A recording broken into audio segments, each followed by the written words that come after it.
we've got Mikhail calling in from Georgia, pronouns he, him.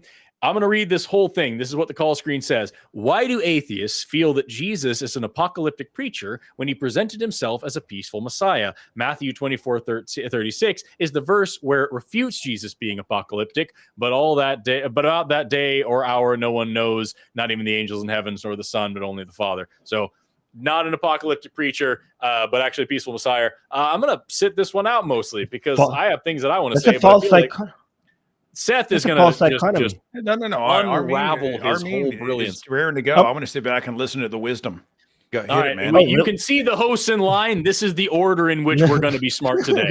We've got Mikhail on the show. You're on AXP. How are you doing today? You. Hello. Can you hear us? Yeah. I'm blessed. How are you? I heard some type of noise. Yeah, I'm blessed. How are you? Good. Never had a bad day in my life. Oh, that's great. I found it interesting. You talked about the butthole holy water. That's pretty gross. But yeah, dude. Yeah. So they really bless the holy water once a year, and then everybody just dip their face in it and their ass. No. Who knows? I'm neither a Catholic nor a cop, so I don't. Forgive me, brother. I'm on the clock. What is your question? I wanted to talk about how atheists like Bart Ehrman keep on stating that Jesus, thanks to bad exegesis, is an apocalyptic preacher when he's actually not. He's a peaceful Messiah that presented himself as the coming kingdom of God and the eternal salvation of humanity and eternal himself. Do you have Bart Ehrman's number? No, I'm just saying, I don't. I've got a bunch of stuff to tell you about Jesus. None of it's relevant. So by all means, Armin, you kick us off. No, I have a couple of verses in front of me that shows Jesus was, I always have a problem with saying this word, but end of days Messiah, apocalyptic Messiah. But I have the verses in front of me. But what you're saying is a false dichotomy. You're saying the reason why he wasn't was because he was a peaceful preacher. Let's assume you're right. Let's say he was. Well, why can't he be both? Why can't you be? Could I not be? Could I not come and say hey, let's be kind to your neighbor, be good to orphans, and also, by the way, end of days are coming anytime, any minute now? What is the contradiction? For what Bart Ehrman is saying to be true, Jesus just had to preach and believe that the end of days are coming. And you saying that he was a peaceful, nice preacher, even if what you're saying is true, it doesn't negate that. They could both be true at the same time. Wouldn't that make it true? Wouldn't what Bart Ehrman is claiming be true if Jesus was claiming that the end of days are coming? I mean, I have the verses. If you read Matthew 24:36, Jesus doesn't say the end of days is coming next Friday. He says nobody knows but the Father. If he was what Bart Ehrman says, this guy who believes the end of days was going to come in about a few weekends from now, he would have said something like, oh yeah, the end of days is coming soon. You're going to I have some verses. Do you want me to read them to you? I have some examples of the verses. Actually, you could tell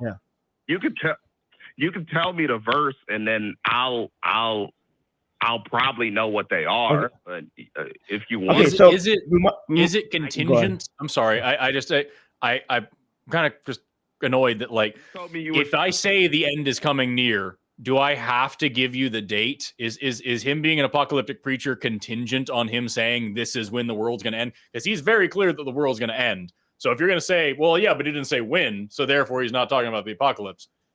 I don't know, man. Seems kind of weird to me. I'm going to hear Armin's verses. Hold on. Yes. Well, okay, so I will give you. So Mark just said.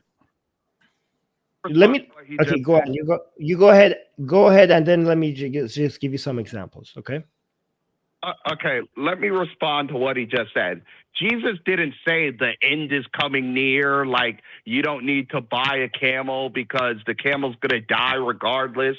He says that nobody knows but the Father. If he was an apocalyptic preacher like Armin thought, or what Paul the Apostle thought, he would have said, oh yeah, the end of days is coming next Friday. It's coming soon. You're not going to have grandchildren.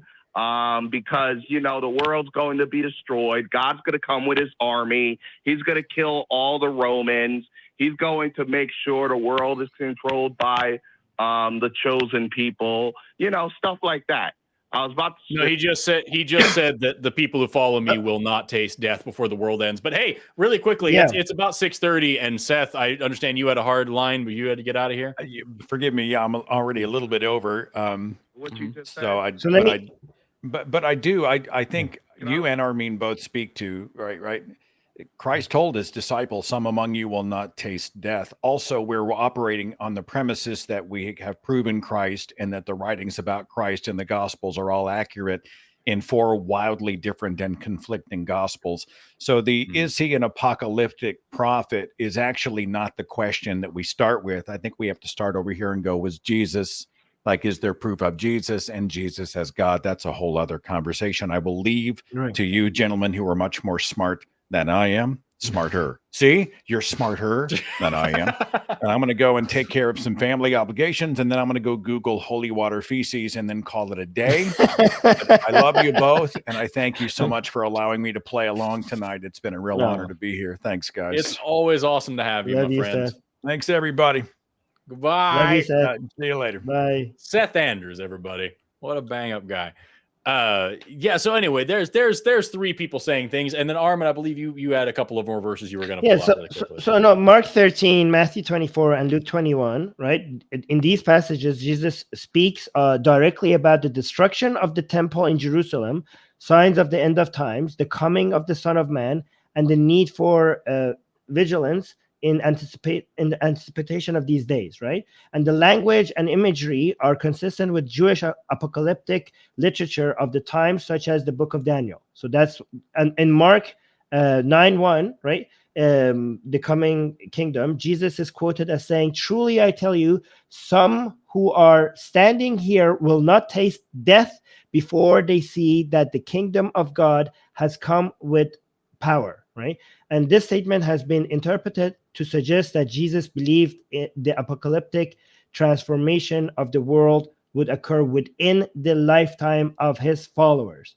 And then we had parables and teachings. Jesus frequently used parables with apocalyptic themes, such as the parable of the weeds, which is Matthew 13, verses 24 to 30, and the parable of the 10 virgins, Matthew 20 verses 1 to 13, to describe the coming kingdom of God and the separation of the righteous from the wicked. So you can see, like, it's this is the guy that was obsessed with talking about the end of times. Like, I think that would be good enough to call him an apocalyptic teacher. Like, now, if you want to say that he's not, because he didn't come up with a specific date in mind, like say, like, hey, next Tuesday by 5 o'clock there will be the end of days, because he didn't say that, he's not, but Bart Ehrman is saying he is. Okay, well, then you have a different standard for what's an apocalyptic preacher. Most scholars, given this person's obsession with talking about end of times, will categorize him as such.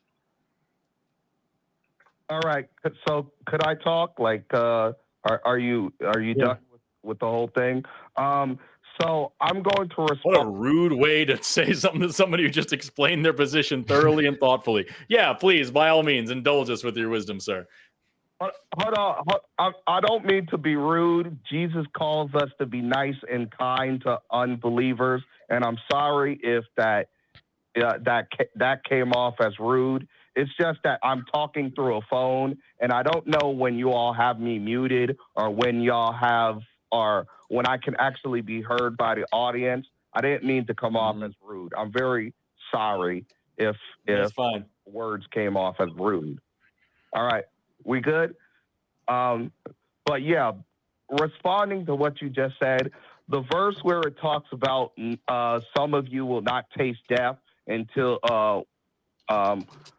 in which you see the coming of the kingdom of the Lord. That's talking about the ascension, and that's talking about when Jesus met Moses and the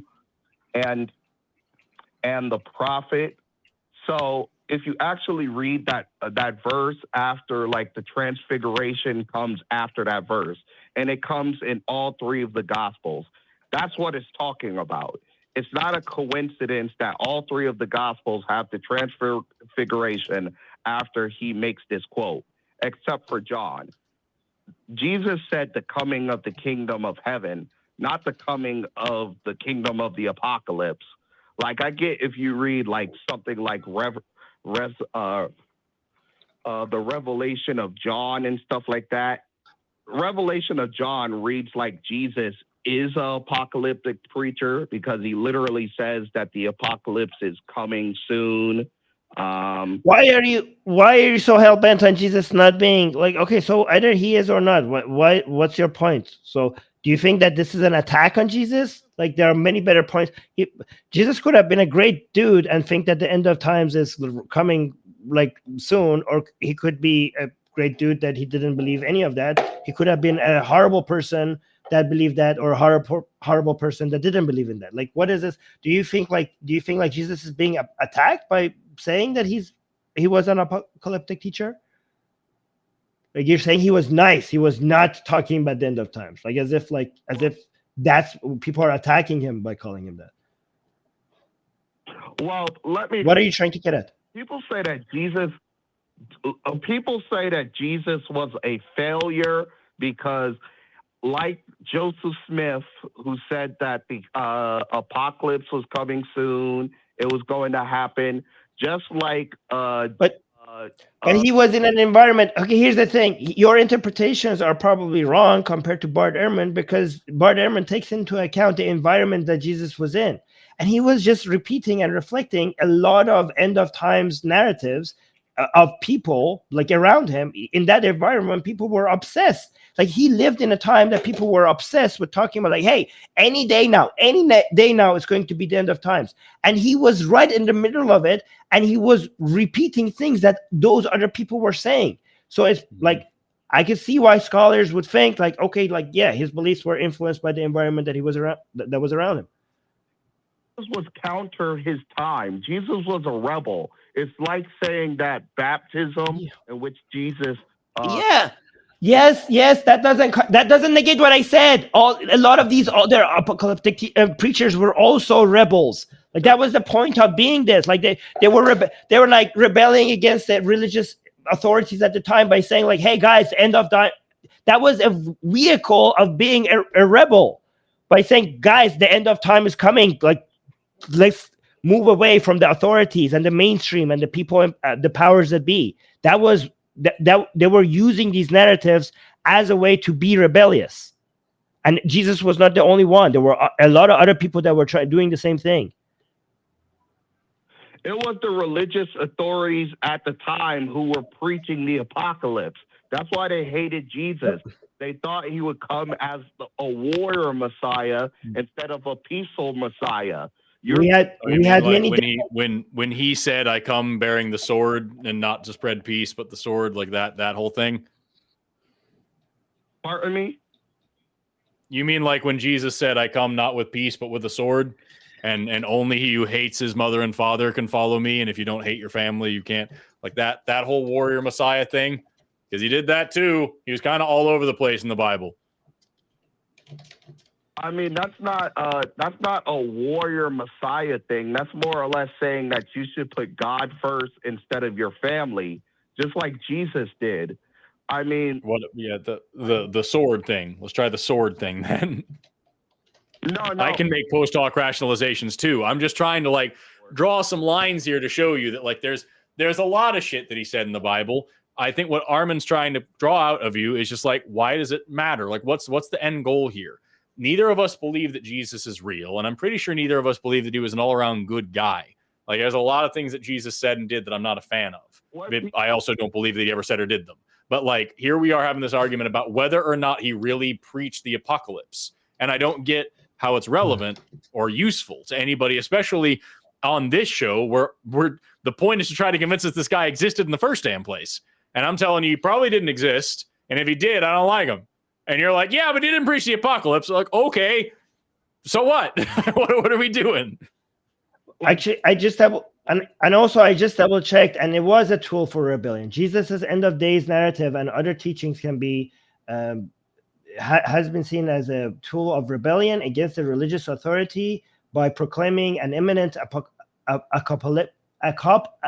apocalypse and the coming kingdom of God. Jesus positioned himself in opposition to the established religious leaders and institutions such as the Pharisees and the I don't know these other people who maintain control over religious practices and interpretations. His message not only promised a radical reordering of the world, but also critique the existing religious and social structures. In general, these end of days narratives throughout history, you could see like they come, and it's not just in the Middle East. You could see that like in Hindu religions as well, like in other ancient religions as well. It's often used as a tool of rebellion. And even if you see some of that narrative in the narrative in the myth of the authorities before, the ones that you're rebelling against, is because they also were rebellious to what they came before them.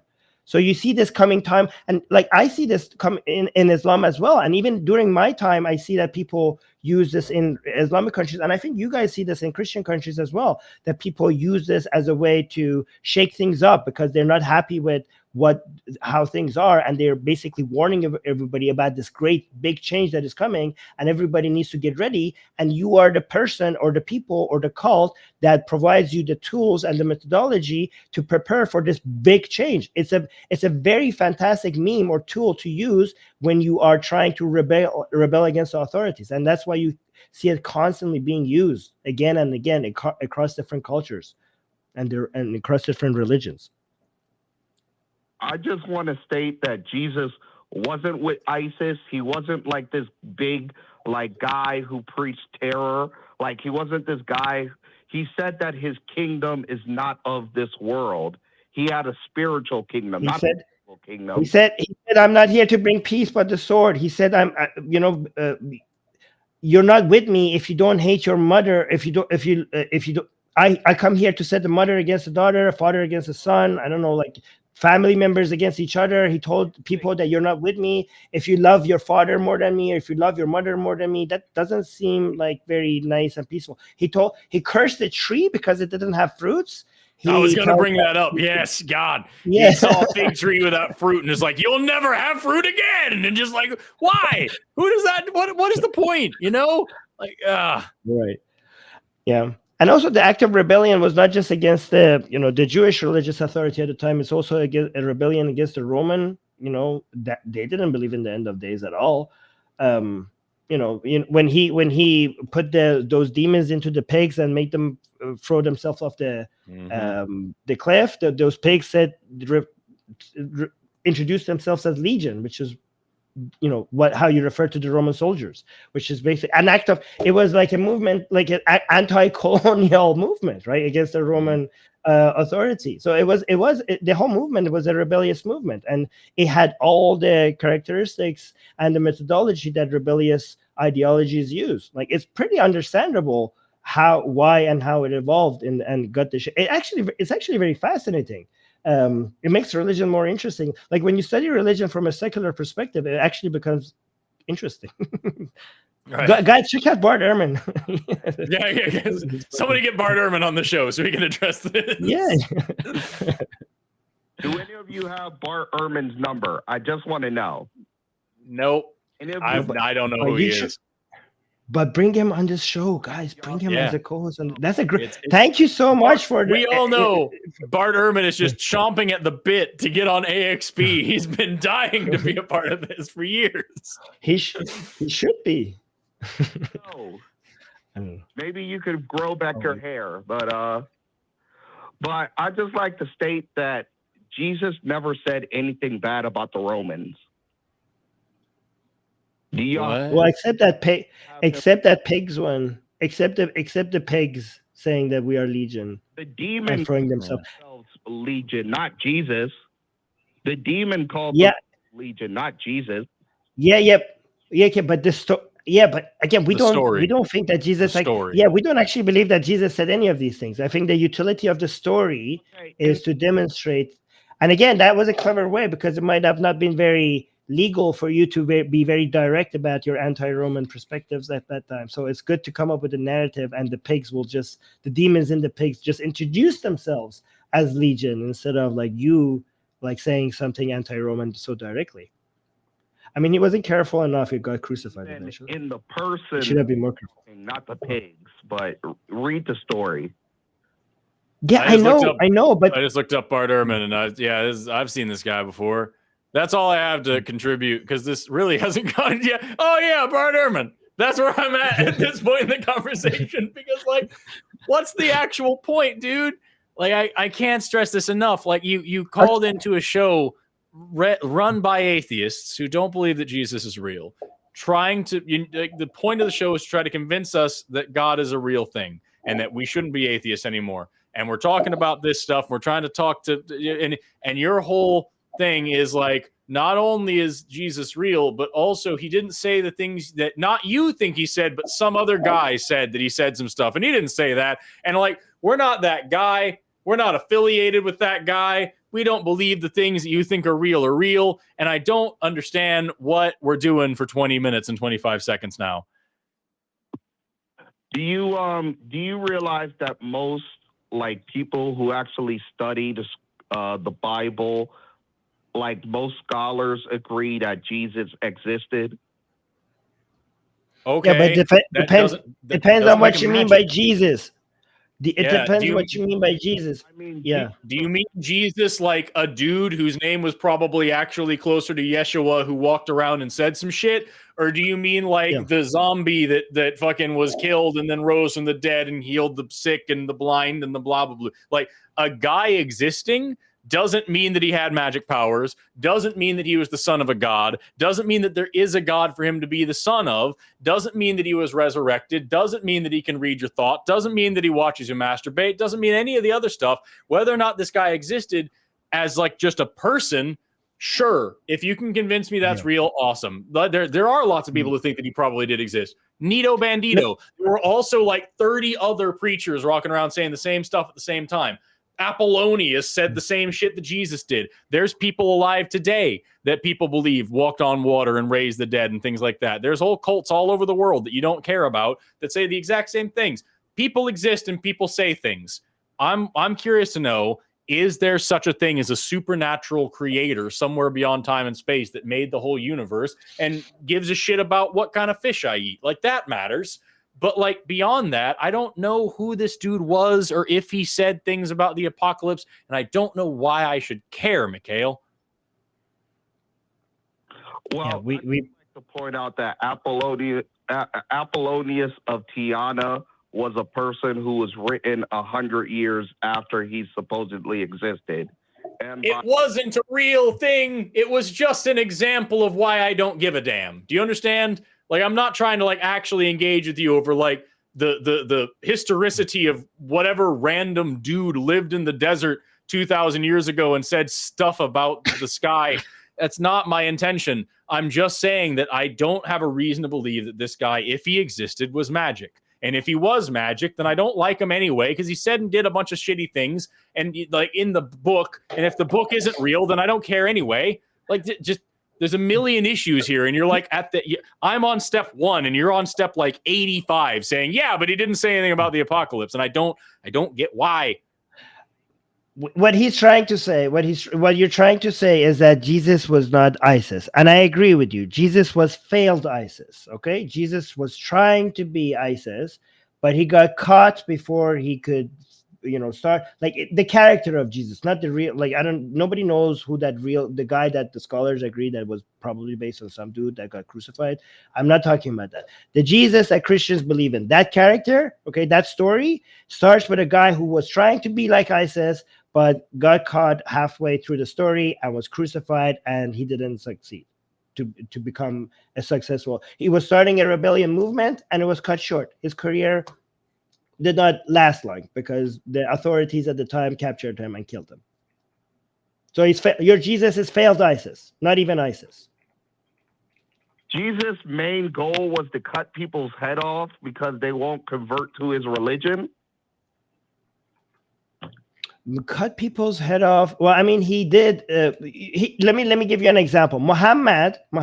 Okay. Do you believe that Muhammad was closer to ISIS than Jesus? Do you agree with that? Peace be upon him. I'm sorry. My phone is a little faulty. Can you say the question again? Okay. So Muhammad did cut people's heads off. Okay, a lot of people's heads off. Okay, for things that were not even crimes. Okay, and he sold women and children into slavery. So what Muhammad did was pretty close to what ISIS does today. And Muhammad, before he rebelled, so here's a similarity between Jesus and Muhammad. Jesus rebelled against the religious authorities of this time. Muhammad also, the character of Muhammad, the story says that Muhammad also rebelled against the religious authorities of his time. Here's the difference. Jesus was captured and crucified, and the story didn't continue. Muhammad, they tried to kill him halfway through the story. They tried to kill him, but they failed. And he actually managed to succeed in his rebellion, and he established a government. So with Jesus' rebellion failed, Muhammad's rebellion did not fail. So there was a time that the night that they went and captured Jesus, and then eventually they crucified him. There was a similar story with Muhammad. There was a night that they showed up around his bed to kill him, but he was not there because he figured out that they're going to do that, and he ran away.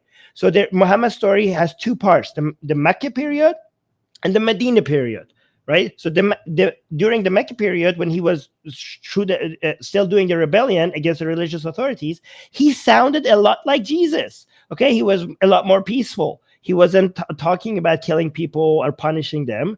But then eventually, when he managed to establish his authority and he had his religious authority and his rebellion succeeded, then all of the narratives and stories and the commandments about chopping people's hands and legs and heads and torturing them and all of that came later, right? So looking at how religions progress, how the religious stories progress, in ancient times, and this is what you see. You see, like, you have a much more peaceful narrative when you are rebelling against the authorities, and then all of a sudden the narrative changed to you actually doing the violence and you doing the suppression of people when you become the authority. And you see what Christianity continued without Jesus. Jesus died, so he didn't do what Muhammad did, but Christians did that for him eventually when they became the authority.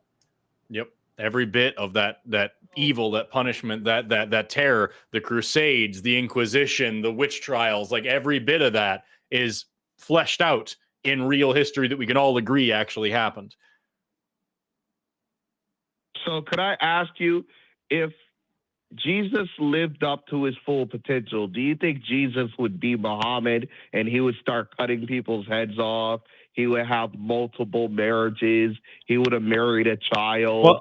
He would have told his... your Jesus is a fictional... Here's the thing. Your Jesus is just a fictional character, okay? Your Jesus is just like a character in a story, right? So judging by how other stories evolve, like, this could go anyway, because we are writing these stories. Humans are making up these stories as they go, right? So are you talking about how... what you're asking me is about the evolution of a story if it went a different direction. So judging by how other stories evolved, if the religious authority was given a chance to rule, I would guess that yes, that's what the direction of the story would have gone if he was given a chance. But you think you're asking me to judge a person, okay? But the character that you're referring to, Jesus, it's not a real person. It's a fictional character in a story, and I know that his story is based on a real event, a real guy, but it's so far away from that real guy because so much of it is made up that I cannot see these two people as the same guy. That guy, we don't know much about that other real guy. So this is so much. Your Jesus is mostly a fictional character. So when I want to judge this Jesus, I cannot judge. I don't do the same judgment that when I don't judge a person's, like in real life, when we want to judge like Armin, Forrest, or you, we judge them differently than when we judge people in stories. But because when we want to judge people in stories, we think about the authors. We don't think about what a person would do, what a person with a certain history would do. We think about what the author would write if they were trying to get the audience engaged with the story. And then we will look at those authors and see what those authors, where they lived, what they thought, what their beliefs were, what the other authors around that time were writing, and what environment were they being influenced in. And we would judge the authors, not the actual character, and see what motivations did the authors have. Like why, like every single story, because this is a meme, this is an evolution of a meme, and it serves a purpose.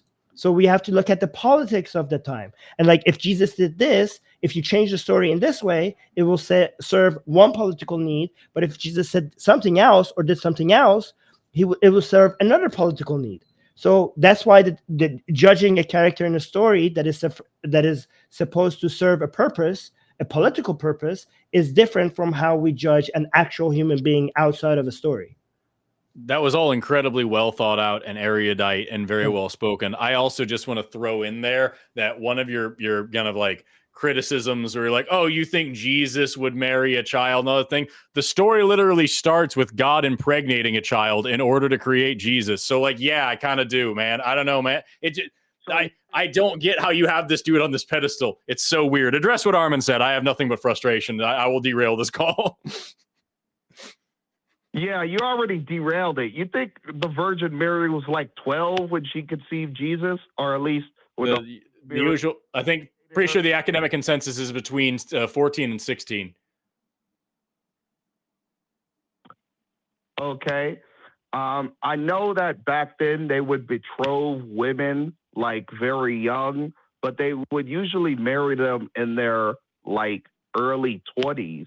Because it took years for men to build up enough. And what part of that changes the fact that she got pregnant at 14 because God impregnated her as a child? That's a child. Can we agree that a 14-year-old is a child? Hold on. Where in the Bible does it say that she got impregnated at 14? Especially according to the Bible, she went cross country with Joseph on foot. Does that sound like a 14-year-old? Can we agree that a 14-year-old is a child, Mikhail?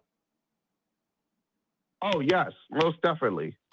Can we agree that impregnating somebody against their will isn't cool, Mikhail? Absolutely, but it wasn't against her will. It was through God. The angel just showed up and said, "Hey, surprise, you're pregnant."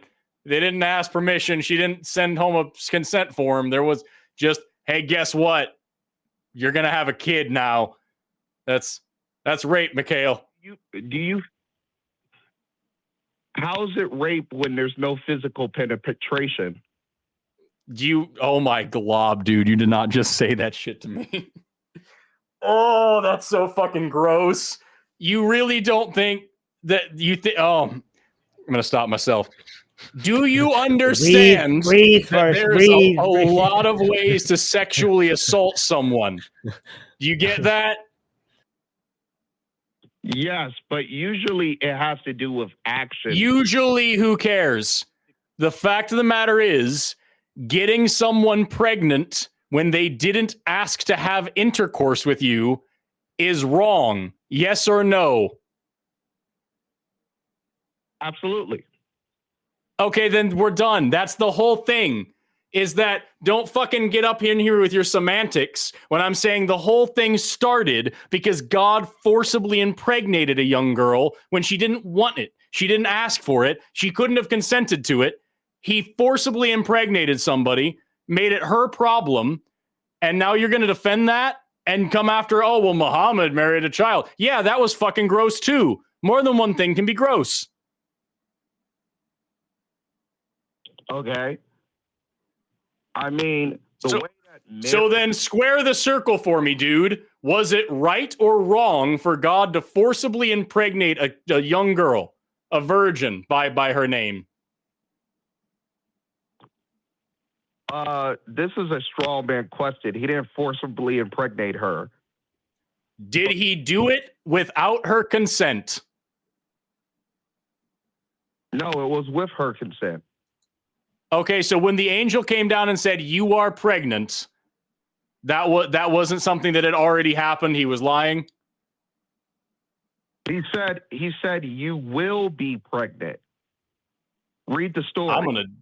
I'm gonna double check. Yeah, well, that doesn't seem to be any choice there though, as well. You will be, like, there's no way out of this. You will be pregnant. But yeah, Right. while he's checking. Do you want to talk? Ahmed or Ahmed? I don't know your name. Armin. Armin. I'm saying your name as if it's mine to give. No, it's okay. All right. You can say my name. I'm sorry, I'm not on a screen right now. I don't know what people's names are. I'm familiar with your name. I have a very common name, but still. But Well, go on. do you have anything to say? Well, let's get back to Muhammad. So when Jesus says to people, like, you must take up your cross, you must bear your cross, the Son of Man comes as a ransom for people's sins. You think that was all lies? Like, you think that he didn't know that he was going to die? I don't care. Lies. He's a fictional character in a story. You could just here's the thing. When it comes to fictional characters in a story, it's flexible. It depends on you, right? Because if it's a character, like, for example, let's say Voldemort in a story, right? Let's say in the books, there's some of the thoughts of Voldemort is not specifically mentioned. And you ask me, Armin, what do you think Voldemort was thinking here, right? Given that the book does not specifically mention what Voldemort was thinking there, I could play around with it. I could just decide, like, yeah, I could decide that he was lying here because the book doesn't specifically say he was lying or being honest here. So it's up to me to decide to fill in the gaps. So because it's fiction. So your Jesus story is also fiction. So if I think the story would be interesting if he was lying, then I could be like, yeah, he was lying. But if I think, like, no, that would be so out of character, it doesn't fit the rest of the, like, I'm like, no, it doesn't look good in the story. It would be more interesting if he was being honest here. Then I could be like, yeah, sure, he was honest. Like, I could go either way. Doesn't really matter. Okay. It's a fictional story. That Muhammad was a fictional character. Do you feel that that the whole story of Muhammad being in a cave and Gabriel coming to him and telling him to read, and then since he's illiterate, he can't read, and do you feel like that Muhammad is a fictional character? Yeah, that's also all fiction. Muhammad, just like Jesus, Muhammad's story is based on some guy that did something at some point. But a lot of the things that they attribute to him doing and saying, it was just made up during the Umayyad and the Abbasid dynasty for the political needs at the time. So, for example, let's say a lot of the things that were attributed, that well, canonized and attributed to Jesus' story, were very, they had a lot of utility, for example, for the Roman Empire at the time. A lot of the things that were attributed to Muhammad saying and doing had a lot of utility for the Umayyad and the Abbasid dynasty at the time. It served political needs. It had utility. It had political utility. So what's your point? Muhammad's a fictional character. Jesus is a fictional character. Is all major, like, religious figures just fictional characters to you? Like, is Buddha a fictional character? Buddha, mostly, yes. Buddha is also made up, but yeah, Buddha is also like probably based on one guy. Yeah, but this is I don't know. You want to go through the list? But yeah, here's what happens. Like, some event. Here's what happens. Here's what we know what happens. We have seen what happens. Okay, so some event happens that has a major impact on people, and then it makes it into the stories of the people at the time. They take the common tropes of how stories are made in that environment. Based on those tropes, they add to that person's story, and then the story keeps getting add on to it more and more, and you can see the progression. Every time we managed to find enough evidence for the evolution of these stories, we saw how much more exaggerated the abilities and of these characters became in religion. We saw this in Hinduism, we see this in Buddhism, we see this in Judaism, we see this in Christianity, we see this in Islam, we see this in many other Greek mythology, we see this in Roman mythology, we see this in Egyptian mythology, we see this in Norse mythology. So it progresses, it changes, it uses the popular tropes of the way that people say they enjoy stories at the time, and it remodels itself. So there's two things that these stories, there are two rules that these stories have to obey for them to progress from one generation to another, and from one culture to another, right? There's two templates that they have to follow. One is, what is the popular stories and myth that right now gets the most amount of audience and engagement? Like, what are the tropes that people enjoy listening to? For example, in modern times, we like the Cinderella trope, right? The Cinderella trope is a story where somebody starts off very poor and seems to be unlucky, and then somebody discovers them and finds something in them that is unique, and all of a sudden now they're boom, better off and rich, or like have access to a lot of wealth and power or something. So we like that trope. So you can see that many stories keep using that trope because it sells, right? So in different times and different cultures, different tropes sells. So that's one rule you have to obey if you want your story to succeed. And another rule, and nobody does this consciously, this is like happens, it's kind of like evolution, right? It's kind of like it's just the survival of the fittest meme rather than the gene, right? And it just goes through one society from one generation to another without anybody like designing it from the top.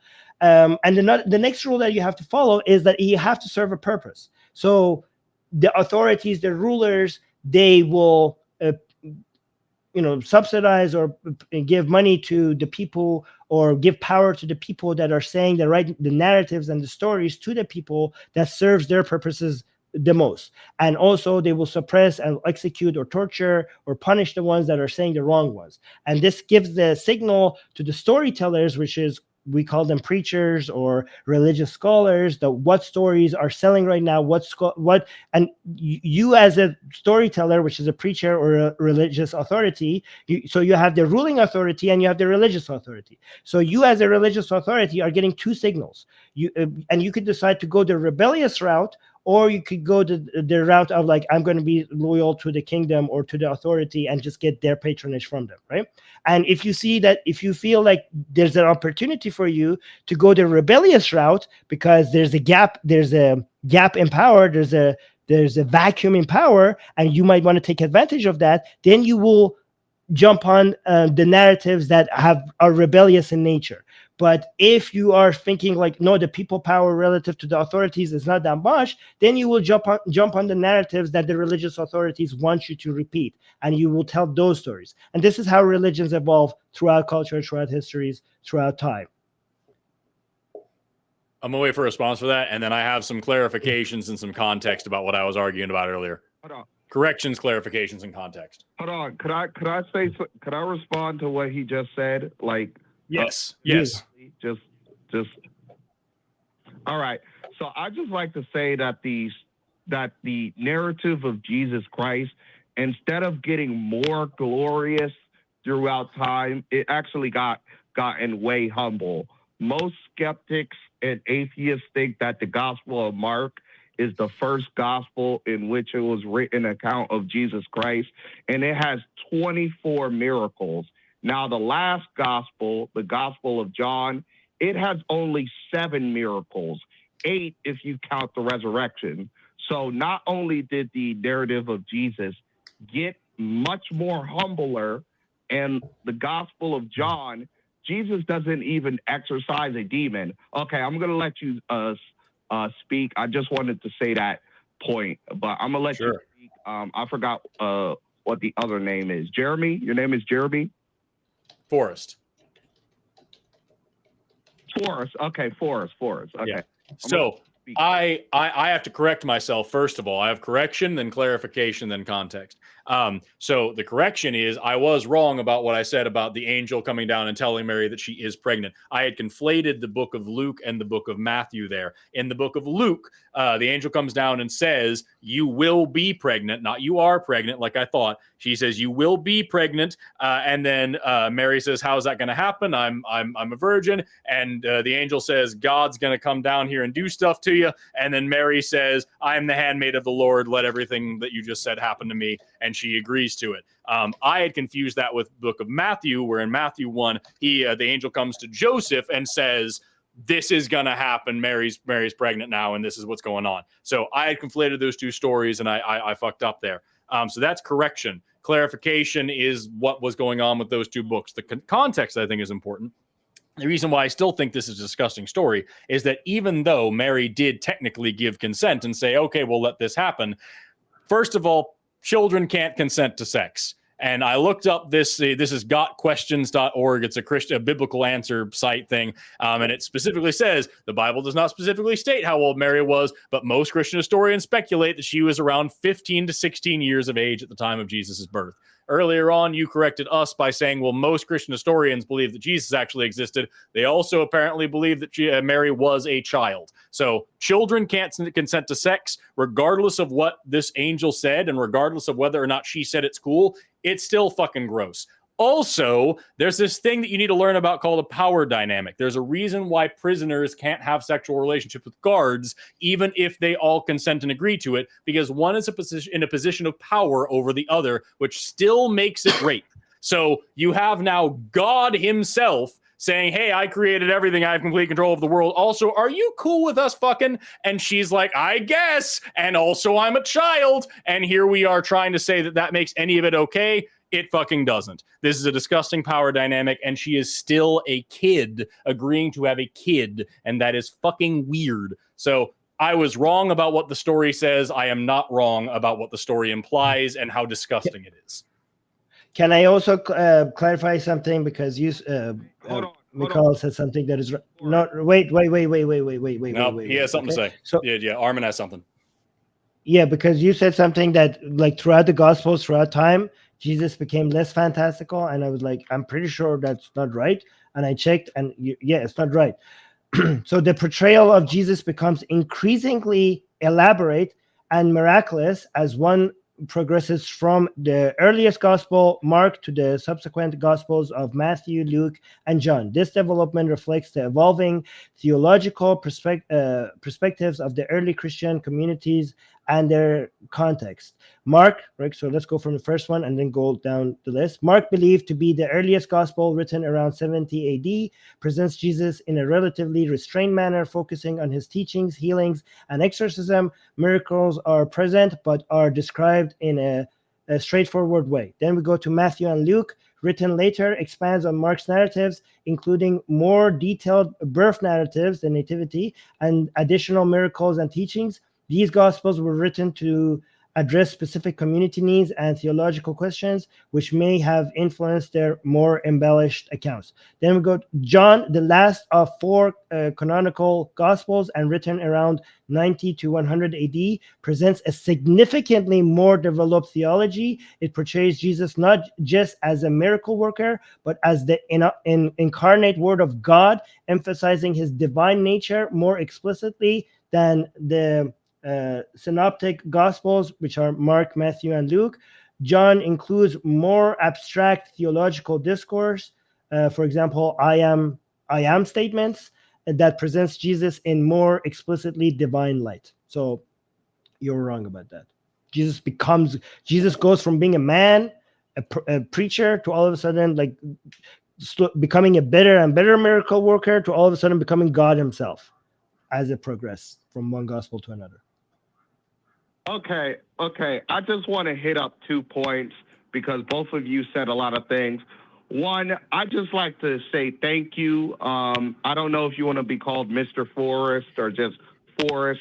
Run for Forrest is just my name. I just like to say thank you. Just Forrest. Yep, that's my name. Just Forrest. Okay. I'll just call you Forrest. Okay, so Forrest. Oh my That's God! what I call me. Just move on. Okay. Yeah. This.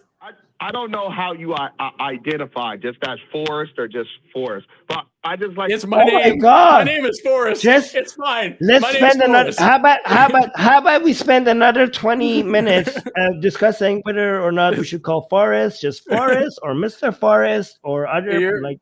Do you want to? I've Do got you one want to pretty like gold check here. other alternatives? Do you want to go through a list of ways that we want to call? Do you want to make a will point? I'll go by Forrest. You can also call me Chef, Fleet Admiral, Funk Master, or Crunchwrap Supreme. Continue on with your point, sir. Okay, Funk Master Supreme. I just like to say thank you. In a lot of these discussions, it's very hard to admit if you make a fault because a lot of people feel like they're insecure and they can't give like the opponent like some leverage in saying that they're wrong. I can appreciate that because I actually studied the Bible, so I know a little bit. Not much, but a little bit. I don't trust Got Questions Ministries because they never give a citation to many of their studies or support. So that's one thing. Number two, Okay. the link where it says that Mary, the Virgin Mary, was like 16 or whatever. Like they have many stories. Which one? Another thing. Do you?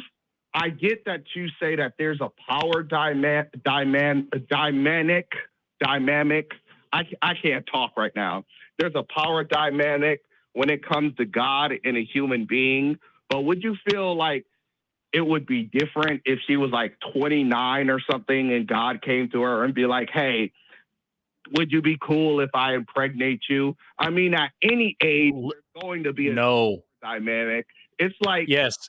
No, I would not feel any differently about that thing. You are correct. It would be gross at any stage. It's really fucking weird that I'm having to explain and clarify the rules of consent right now.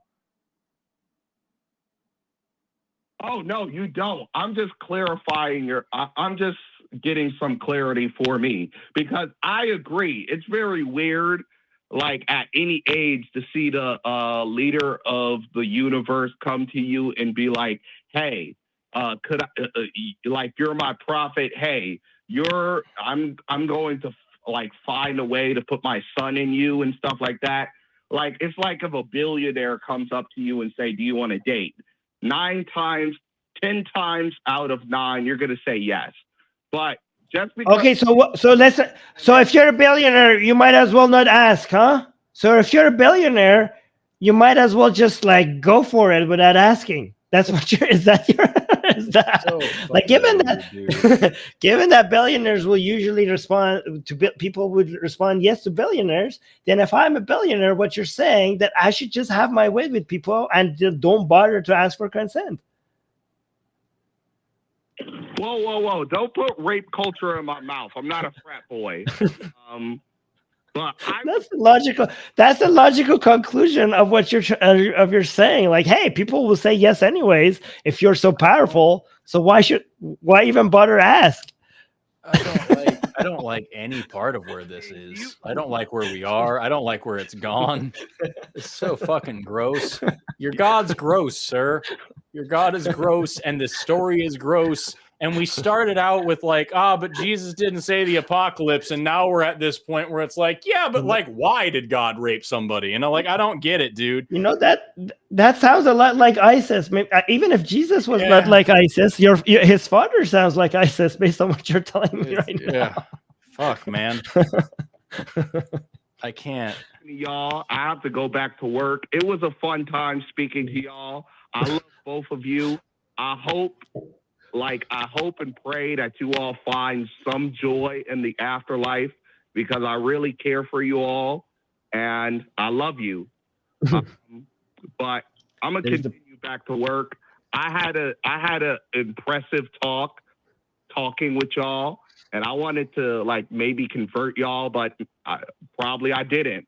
But salvation is from the Lord. But Dude, your God sounds disgusting and evil to me, and this conversation has only reconfirmed that. You have driven me further from your religion through this discussion.